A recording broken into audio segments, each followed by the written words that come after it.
कोई भी क्वेश्चन आए आप पेपर में बहुत इजीली उसको हिट कर लोगे। तो देखिए सबसे पहले जानते हैं कि इसमें करेक्टर्स कौन कौन है। तो who are the characters? Juliet, maid, Gaston, Jenny and Mrs Al Smith. तो जूलियट कौन है? The owner of the villa. जैसा कि आप नाम देख पा रहे हो, विला फॉर सेल, ठीक है, तो ये अपने विला को सेल पर लगाती है एंड जूलियट का ही है ये विला। ओके। मेड जो है ये जूलियट के घर काम करती है। Okay clear.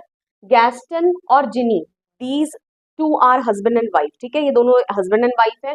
Okay and Gaston को हम क्या बोल सकते हैं? अ श्रूड बिजनेसमैन। श्रूड मतलब बहुत ही चालाक, ठीक है, क्लेवर बिजनेसमैन है ये। जेनी जो है वो गैस्टन की वाइफ है।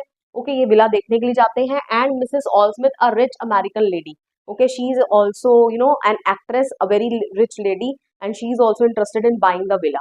तो देखते हैं दोनों में से किनकी डील पक्की होती है। ओके तो देखिए स्टार्ट करते हैं। A young French women Juliet was desperate to sell her villa as she does not like it anymore and needs money.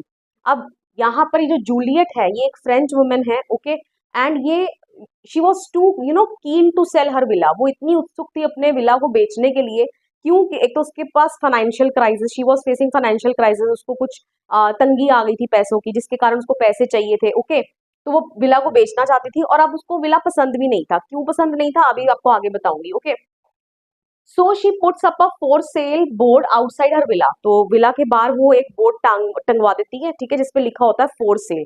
ठीक है, जैसे हम भी कहीं पर जाते हैं तो दुकानों के बाहर फॉर सेल लगा होता है ना, जिससे जो भी बायर है उसको पता चल जाता है कि हाँ ये दुकान जो है वो बिकाऊ है। ओके तो हम इसके मालिक को कांटेक्ट कर सकते हैं। तो सेम वो अपने विला के बाहर एक फॉर सेल बोर्ड जो है वो हंग करवा देती है। Okay clear. The signboard for sale has been there since a month, but no one seems to be interested in buying it. Okay, अब इस साइन बोर्ड को लटके हुए 1 महीने से ऊपर हो गया उसके विला के बाद, लेकिन उसको अभी तक कोई भी बायर नहीं मिल पा रहा है जो उसकी विला को खरीदना चाहता है। तो इसलिए अब वो अपने विला विला से इतना फ्रस्ट्रेट हो जाती है ना, इतना फेडअप हो जाती है कि वो चाहती है कि अब तो चाहे कोई भी कीमत मिले, मैं इस विला से अपनी जान छुड़ाना चाहती हूँ, इस मनूस विला से। ओके तो यहाँ पर यही लिखा है, Juliet was so fed up of the villa that she would do anything to get the rest place off her hands. Rest place मतलब ये मनहूस जगह उसको कंसीडर कर लेती है कि मेरी ये तो मनहूस ही है विला, कि ये निकल नहीं रहा, ठीक है, अब कितने भी कोई पैसे देते तो मैं इसको बेच दूंगी।